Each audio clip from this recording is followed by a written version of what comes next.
I think a lot of people are stuck in unsellable businesses. You stop working, you stop earning. When I think about the 58 companies that I bought, and I'm making billions of dollars in exits, and I think about the profile of who these entrepreneurs were, I think that the average person can learn the skills that are required to be very successful in business. This isn't rocket science. Doesn't matter what industry, what the companies themselves do. I could make somebody into a nine-figure person in a very short period of time. 8, 9, 10-figure exits. Welcome to a brand new show here. And it is fully designed about the art of buying, selling businesses, the art of the exits and roll up from one of the world's top authority on it. He is my business partner, Adam Coffey, best-selling author of 3 books on the topic itself. 58 company acquisitions, 2.46 billion in exits, with another 3 sometime next year. Adam, I am JT Foxx. I am the 9-figure guy, but I don't have the 9-figure exits, which is why I decided to partner with you and do the show. Welcome. How are you? JT, it's good to be here. Hello to everybody out there that's listening. It's, hey, you know what? It's been fun working with you over this past year, and I'm looking forward to all the stuff we're going to get into in the future. And just understand, the reason we do this podcast is ultimately we want you guys to do exits, and we'll explain why that is the case. And maybe we can do business together, whether or not you have a company that we can put other companies underneath you so you can have a big exit, or you want to be a deal maker and you go find these companies as well, or you want to learn the art of the roll up as well. So Adam, I want to talk about it. It seems that how you build wealth, right? More millionaires have been created in real estate, allegedly. And I don't know where people pull that stat up, but that's how I started. And then I've done, a lot of deals. And that's really, I made my first million, all the way to my first 10 million in real estate investing. But you say that most billionaires are actually creating in the art of exits, not real estate. Obviously, you've done real estate yourself. You've also made a lot of money doing exit. What's fundamentally the difference between real estate investing and the art of, buying and selling businesses? Make no mistake, JT, there is a lot of wealth that gets created through real estate investing. Absolutely no question. And I think it starts with, kind of a concept that people don't just go from like high school or college straight to real estate investing. Generally, they go to business, and it's through business success they develop extra income. And with that extra income, they then start investing in real estate. So it's a natural progression to go from kind of being successful already and generating income and starting to invest in real estate. But the stat that I saw recently was there were 2,668 billionaires on the planet, 724 here in the United States. And of those billionaires globally, that 193 or 7% were created through real estate, and the rest, 93%, were created through business. And so, I think that another quip I heard from a famous person once upon a time was, "Hey, you know what? Real estate creates millionaires, business creates billionaires." And I see the truth in that, because I see generally, in my own mind, having been a business guy for the last 35 years, how much easier it is to build a big, sizable business that you can then exit for an exponentially higher number, and the capital required to build that is much lower. So, example, if I want $100 million exit, in a business, I only have to get to about $10 million of earnings. And at $10 million of earnings, I'm going to have a 9-figure exit. But if I want a real estate portfolio to give me a 9-figure cash flow, call it, or a 9-figure return, how much real estate do I need to command or put my arms around? And just the magnitudes of capital required to build the same resultant size empire from real estate. It's just really capital intensive. Everybody I know in real estate, their first and only primary mission when they get up in the morning is, where can I get the capital to do the next project? And in business, we can build a business fairly quickly that's using very little capital to build, and then sells for an exponentially high price And the end result is I can create wealth faster through building and selling businesses than I can in real estate. Okay, but I think, and let's be honest here, I have extra income or I'm brand new, I've got no money. It seems to be a lot easier to basically, here's a piece of real estate. Let's use round numbers, right? It's worth $100,000. I'm going to buy it for 70. I'm going to put $30,000 to fix it, right? And I'm going to sell it for 180, just to use round number. And the logic of that math is not that hard. You know, the negotiating part, the finding the part, the dealing with distressed homeowners, hiring the contractor. In business, it's a little bit different, right? Because a lot of times it's hard to evaluate a business and you need to be proficient in the art of growing a business, right? Because it's like if someone has a business for sale, right? And it does $100,000 a year in revenue, right? If I don't know business, it's really hard to know, is it a good deal? Is it not a good deal? There's not like a website where I can comp other businesses to see what is it really worth? It's subjective. People have all kinds of weird accounting. They're paying Susie massages, paying off their car insurance on there as well. And maybe that's why I started in real estate. Now, businesses like over 70. But you know what, JT? Anything that we do, the first time we do it, it's a mystery, and we're a novice, and we don't know what we don't know, and so we can have a bad outcome, or success isn't always guaranteed when it's the first time out we're doing something. So in your world, you got very comfortable very quickly being a real estate investor, and you became very good at it. In my world, I started out in business, and I started, I worked my way up an organizational chart and literally, and then was at GE during the Jack Welch era. And so I taught from the world's largest company, from the world's best CEO, and the world's largest company at the time was growing.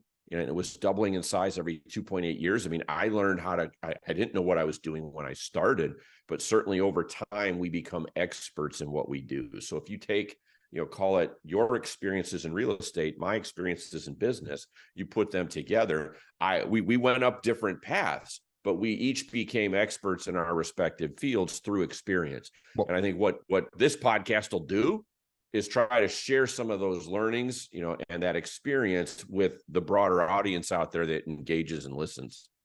Well, I started when the market was like starting to take off. So basically I rode the wave, and I took a course on how to buy and sell real estate, which seems to be easy. But they never taught me business, right? They never taught me, taught me the basics of investing, buy low and sell high, and right. So the fundamentals, but the skills that you need to do this, like, what are the skills? Because there's two types of people who may be listening to this. I would like to be a deal maker myself, or I also have my business. And right now, the business you have is unsellable. You stop working, you stop earning, right? And I think a lot of people are stuck in unsellable businesses. So there's all these things. And it wasn't until, in back of my mind, I always thought, this is what I want to do, but I never did it because I got comfortable. Yes, I own a lot of companies now, and yes, I've done a lot of real estate, but I got comfortable. It wasn't until I read your book and then I reached out and you came on my podcast. And then I'm like, and it just happened to be like you were exiting a company. So the timing was right. And if you were still at that company running this billion-dollar giant, we probably wouldn't be on right now, other than here and there. So what are the skills? And can people do this if I have no experience? And let's start with this. Let's start with this. So can I do this if I have no experience? And what are the skills that are needed? And then maybe you can. So I, when you said that, I started smiling. I'm thinking to myself, I wonder if it was Carlton Sheets real estate course. I mean, who on the planet didn't buy that thing at least once or twice? It was actually Russ Whitney building. Okay. Well. And all right. So for me, it was Carlton. He was the guy. He was the guy afterwards. So it just goes to show I'm younger than you. Yes, you are, and prettier then, right? So I got to say, you're good looking. You're a good looking guy. I'm not going to lie to you. You have a face for radio. You have a face for radio. When I think about the 58 companies that I bought, and I think about the profile of who these entrepreneurs were, most of them were blue collar tradesmen. So a guy who had a truck, he had a skill, he was a plumber, he was an HVAC guy, he was an electrician, he was in construction or doing something. And, was a good worker, hard worker, decided to hang out his own shingle and start his own company. And before long, he becomes an expert in his field, and he starts collecting trucks and guys and doing more projects and stuff. And before you know it, you wake up and it's like he's got a regional empire, a local empire, probably had 20 to $30 million in revenue, which is rare just in and of itself. And so I see it all the time where I'm buying these companies, I'm giving these guys wheelbarrows full of gold, and they're what I would call, the sleeper. Somebody comes to your big house, JT, and they're there to work on your HVAC or something, and you're thinking, you look at them, they're in the truck, and you're not thinking much of them. And for most average Americans out there or people around the globe, that guy in that truck is worth more than you are, and so what I've learned is that, and also I have a lot of friends, and when I'm with billionaires, often I'm looking at these people and I'm thinking, it's like they were uber successful, but at the same time, there's nothing special about them, I know. I know. That's what people don't understand. Other than, I just listened to Elon Musk. He did an interview on Joe Rogan, which I usually don't listen. I was just very curious. And he was telling the story about how when you do long distance on batteries, that you should, let's say I'm going on my Tesla, I want to go a long trip. I should charge it at 80%, drain it down to 10%, and then recharge it. And, Joe Rogan's like you could tell he's lost about why wouldn't you charge it 100%? And he's explaining very high level, explanation of it. And then he clearly realized Joe Rogan has no idea what he's talking about. He goes, well, take a look at his parking space, right? So let's say the parking lot is 100% full, and maybe there's almost 100% full. The ions in the battery keep finding, and it's not really, but if it's 80%, you're guaranteed to have a spot. And if you're guaranteed to have a spot, it's a lot easier, other than, hey, I'm full, but the batteries go around. Like the way that he explained it, of the mall and looking for a parking spot was there, but that guy's clearly smart. But then, is he really smart? And let me explain to you, right? Is he really smart? Because it looks like he bought Twitter out of $44 billion whim, right? Yeah. And then wanted to back out, and then was forced to acquire to do it. Yesterday, the valuation was 19 billion. And so let's say, and the people who funded Twitter, because I think there's half of his money, half the funding, they've had to write down the debt on this. So on one hand, just like real estate, if you buy wrong, you can get burnt as well. Is that right? What do you think about a 44 billion down to there? Which also shows even successful people make stupid mistakes. So I think for him, that was emotional. He didn't like the muzzle that was being put on the world, and how communication in a voice was being controlled. And so I think part of that, I don't like a lot of things, but $44 billion, I'm making, so the final chapter is not yet written, right? So, if I look back at Tesla and I think about Tesla and how they were piling on debt at any one point, kind of before success found them, if one creditor would have called in the notes, and said, enough is enough, I'm not giving you any more, Tesla would have crashed and burned many times. And so, last chapter not written. I call him this generation's, the modern era's Howard Hughes. He just kind of has that same kind of persona. He does his own thing, uber successful, multiple companies, multiple industries. He works with the government in some areas. He works against the government in others, and so I think he's an interesting guy. But going back to your point, I think that the average person can learn the skills that are required to be very successful in business. And as I was working my way up the ranks and I started running companies and building companies, I'm a conductor of this big orchestra with institutional capital and endless supplies of money. And I'm making, billions of dollars in exits. And I'm thinking to myself, people ask me, if you could do your life over, your career over, what's the one thing you would have changed? And I said, I would have stopped being a CEO earlier. I would have left after about 10 years in the seat rather than 21 years in the seat. And I would have begun doing stuff like we're doing now, JT, together about 10 years ago. That's what I would have done differently. Because what I've learned is all of the things that I did to build these big companies, they're directly applicable to small companies. And There they I'm now are. teaching, I'm teaching entrepreneurs how to do this It's on the a small fundamentals. scale. But back to a Yeah. billionaire, I want to say I know a lot of billionaires like you, and I have never been like, wow, that guy is just knowledgeable. But I would tell you the difference. And I think this is another thing that Elon Musk said. When he started Tesla, he said it had less than 10% chance of success. Yeah. Okay. And if you take a look at a lot of companies, you can take a look at Uber, you take a look at so many companies that if someone said to you, right, do you want to get involved in this opportunity? He's got less than 10% chance of success or 5% or very low percentage. Most people, including myself, would be like, nah, right? You know what I mean? Even though Yeah. I'm driven, ambitious, right? We And want to take good risks. right. And then they're like, screw it, let's do it. And that could be Richard Branson, who I met. They just got into Yeah. things that had very low, and they made it. Now, how many other people have tried various things like this with less 10% didn't make it? Because, statistically, it'd be like if you kind of go through other people who tried and then fail, and they were very intelligent, right? But Yeah. the thing with the billionaires is they go for it, right? They go for it and it worked out. And I think you could be pretty ambitious now and driven. It's interesting. You said the stat. Was it 10,000 people who have a 9-figure net worth, right? And you and I are in that category. But on Instagram, there's 25 million. There's 25 million people who are 9-figure earners, right? There's what said how many? Almost 3,000 billionaires on Instagram. Yeah.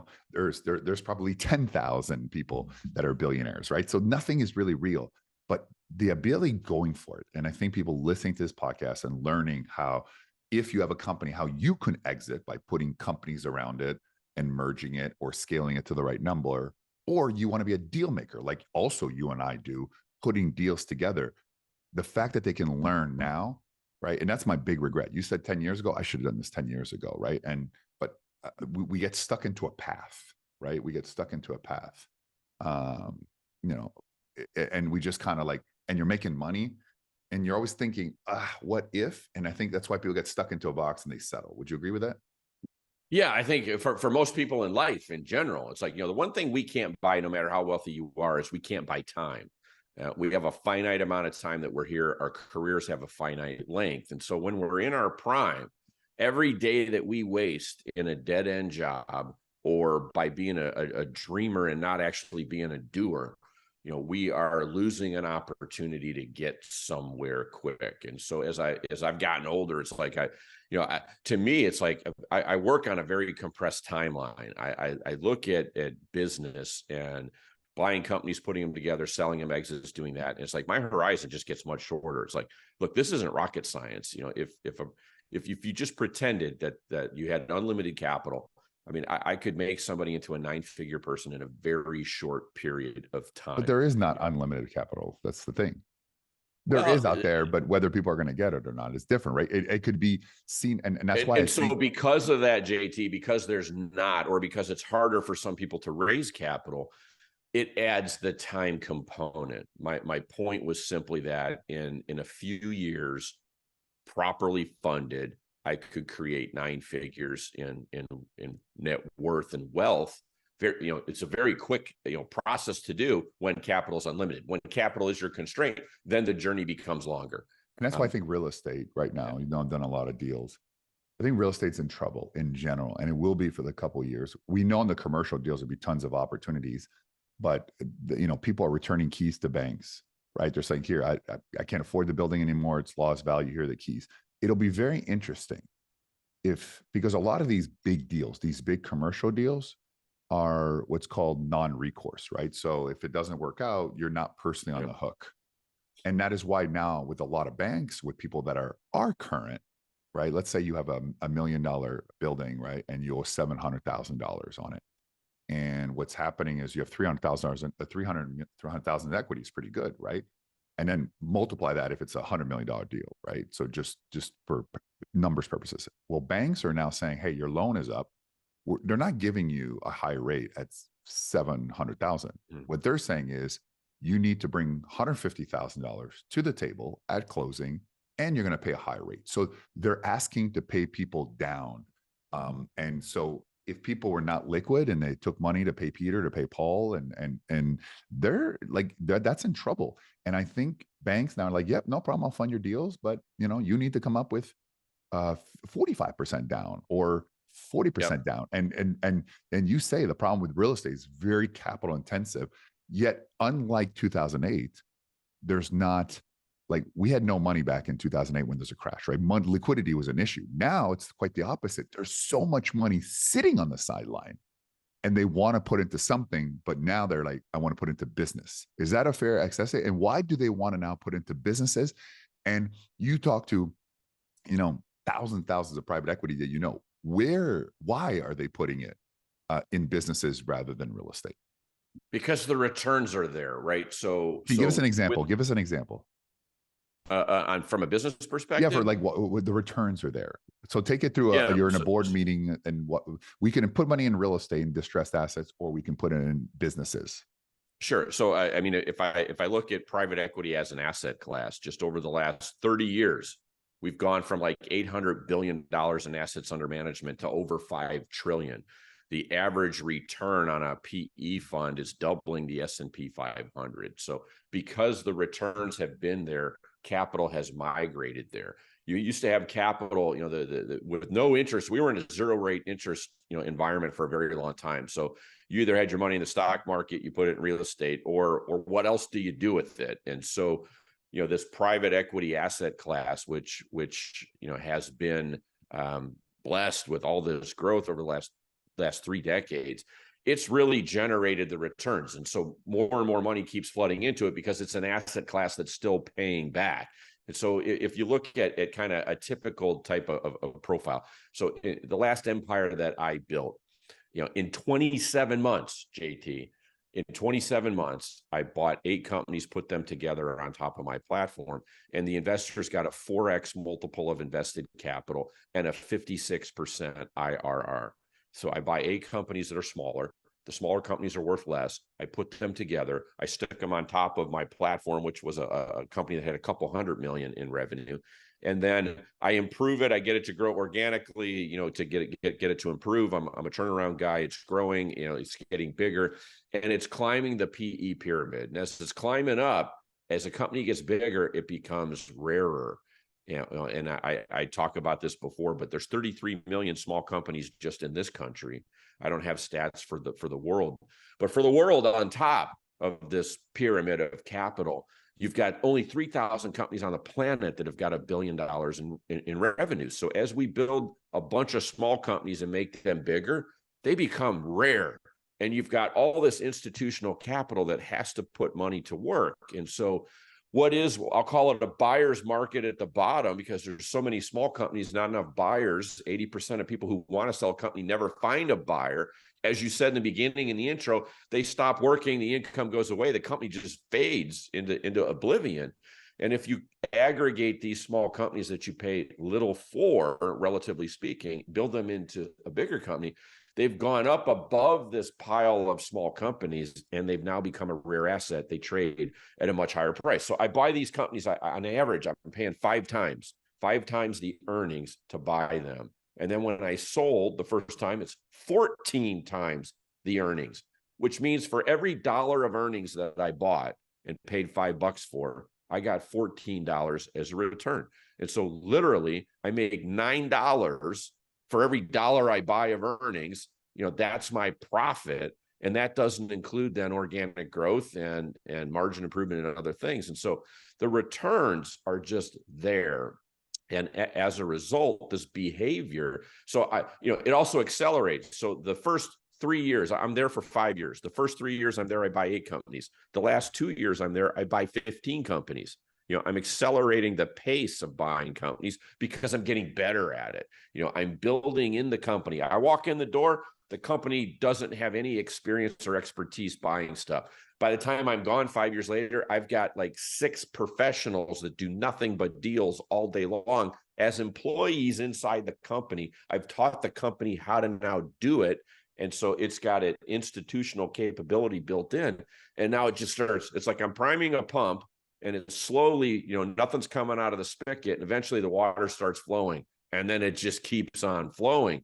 And so as a company learns, or a person learns the mechanics of how to do this, doesn't matter what industry, it doesn't matter what the companies themselves do, you can apply these tools to any fragmented industry, and you can build an empire very quickly. So the returns are not only there, they're there quick, and in a 5-year period, that last transaction of mine, it's a 4 times multiple of invested capital, a 56% IRR, and it was done in 3 years, and that's hard.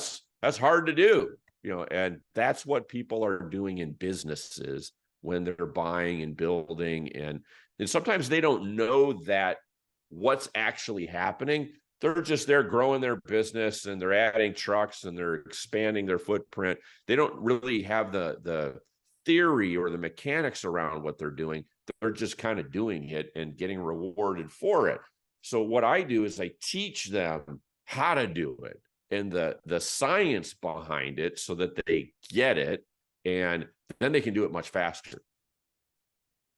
Couple more questions. What is, do you think, the biggest mistake in doing this, buying, selling businesses, or, or I have a company I want to exit? Maybe there's it's almost 2 different questions, right? If I'm a deal maker, what's the biggest mistake makes? Like, I don't have a company. I want to put companies together and have an exit. What's the biggest mistake people make? And then I'll ask people who actually own businesses who want to exit, what's the biggest mistake they make? Yeah, so people who want to do this don't put enough thought on the front end as to the strategy, the industry, the why behind, the thesis. You need to do research on an industry. And I talk about this. It's like, if I don't have a business today and I'm seeking one, then it's a great opportunity to nail it. So if I'm going to nail it, what am I going to do? Well, first of all, I'm going to focus on finding a company that solves a need for people, not a want. I want a new truck. I want a new TV. I want a new outfit for Friday night. But I need, a plumber when my toilet backs up. I need my roof fixed when there's a hole in it and it's raining outside and I'm getting water on my head. It's like we have some things in life are needs. We need a place to live. So even in real estate, this is applicable. And I used to need a place to go to work. Now I don't really anymore. And so commercial real estate's in trouble. So I think of life as about needs versus wants. If I can build a company or focus on buying companies that solve needs, not wants, what I'm doing is I'm actually insulating myself from the ups and downs of the economy. And so when I think about this, during the Great Recession, I'm running a laundry company. Well, I can tell you that unemployed people don't do as much laundry as employed people. But I can also tell you that even unemployed people at some point have to do laundry. And so I'm insulated from the negative impacts of a down economy. And we're in a volatile world right now. Economy is going to go up and down. If I'm focused on needs, not wants, I'm going to ride that economic cycle in a much better fashion. Next, if I'm going to start from scratch, I need to focus on contracted or recurring revenue streams rather than one and done projects. So I'm focused on needs, but now let's go further. So let me use an example like a pest control company. I sign a pest contract, with 2 different companies because I can't get one to nuke my property twice. So they come once a quarter. I sign a contract and I pay them monthly. They hit my credit card every month. Do I ever think about renewing this contract or changing this contract? No. Every month when that business owner gets up, 90% of their revenue is just being charged on a credit card, and it's coming in like clockwork. Wall Street loves companies that are focused on needs, companies that have recurrent revenue streams. They get rewarded with the highest multiples at exit. So if I'm starting from scratch, I'm going to focus on needs. I'm going to focus on something with recurrent revenue. I like service businesses because, unlike real estate, very low capital expenditure for high free cash flow. If I want 1.5 million in free cash flow every year, I'm only going to need about 1.5 million in capital expenditures to build the business that'll give me that 1.5 million in cash flow. If I wanted to build 1.5 million in cash flow in real estate, I'd probably need to command a portfolio of 30 to 60 million dollars in real estate and rental properties to earn that same 1.5 million a year in free cash flow. So it's very efficient to be in services businesses. And so if I'm starting from scratch, that's kind of my basic formula. If I switch gears, and then for the people that actually have a business that want to exit, and the problem is that they're maybe stuck at 1 million, 2 million, 500,000. And so in those companies, and I'll tell you, usually when they're stuck, there's something wrong. And I call it, you need to focus on unit level economics. You need to get back, you peel the layers of the onion back.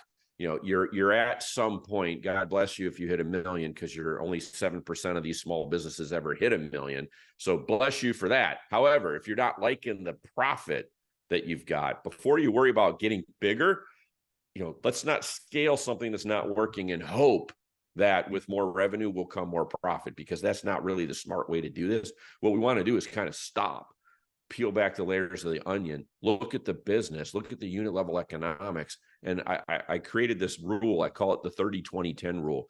We want to make sure that we have minimum 30% gross profit. So I've got revenue coming in my pest control company, and I've got my unit level economics are a truck and one worker who drives out to a bunch of houses and is spraying, or businesses and is spraying pesticides, around the house, the perimeter, and how much revenue can that one truck and one employee generate in service? So I've got revenue, I've got cost.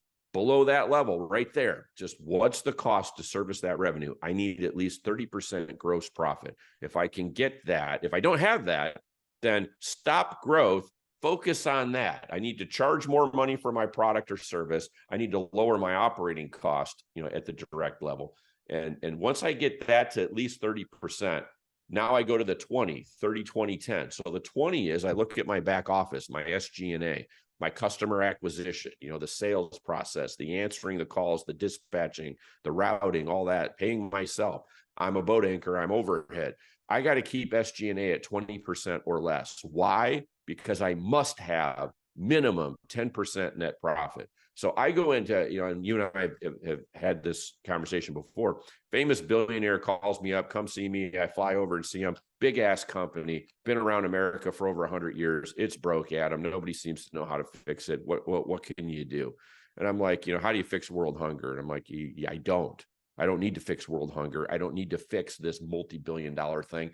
I need to fix one service call, one truck, one dude, and if I can fix one call, I can replicate that across the 6,000 vehicles you got out there, and then we're off and running. So, it's all about unit level economics. When you own a business and it's disappointing you, and maybe you weren't focused on needs versus wants, you didn't know about that. So sometimes we also take an existing business and we got to think about, if I made a pivot, I don't like the market I'm in. It's commoditized. I got to be the lowest bid, and that's crap. How can I make strategic pivots to get around this bottleneck that's slowing down and inhibiting my profitability, and start creating additional revenue streams, or pivoting what the business does, so I can get someplace where I can hit the 30-20-10 rule and be more profitable. Once I figure it out small, you got to build the perfect $100,000 business to get to a perfect $1 million business. But once you get there, then it's like getting to the 10, the 100, the billion. It's just a different set of tools to scale. But if it works small, I know as it gets bigger, it's going to work better, bigger. And if it's not working small, my problems are only going to get amplified when it gets bigger. It's interesting. I could just hear the people who said, who know us, they've heard this before. And then the question is, for those said them before, did you do it yet? Did you peel the onion back? Did you fix it? Do you know how to do it? And I think that's the point. We hear things, but we don't do it. It's like, that you have to go back, because sometimes, especially if you're making $600,000, $700,000, $800,000 a year, it's like, I'm going to go backwards, but sometimes you got to go backwards to go forwards. But here's the question you need to ask. You pull yourself out of the business, it's not a business anymore. You realize that you created yourself an extremely high paying job as well. If you are interested in learning how to do this, if you have a company that you think Adam and I would be great to partner up with as well, or you want more information about scaling, how Adam does, or how to do 8, 9, 10-figure exits, go to Adam Coffee, that's EY, adamcoffee.com. And you can have, that's his website there. It's got all the resource there as well. And do me a favor, this is a new show.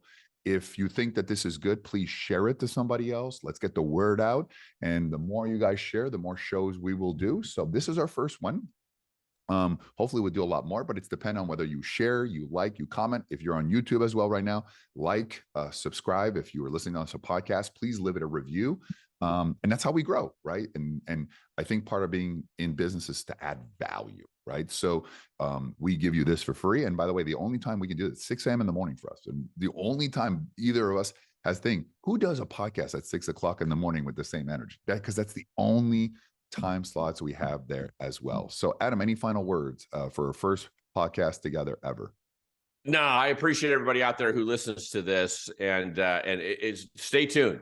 There's going to be a lot of information here that we're going to help, that will be helpful to you in your life and your pursuit of wealth. So, and we're going to bring some guests, and we're going to do a lot of things too. So here's the thing too: we're going to dominate the space.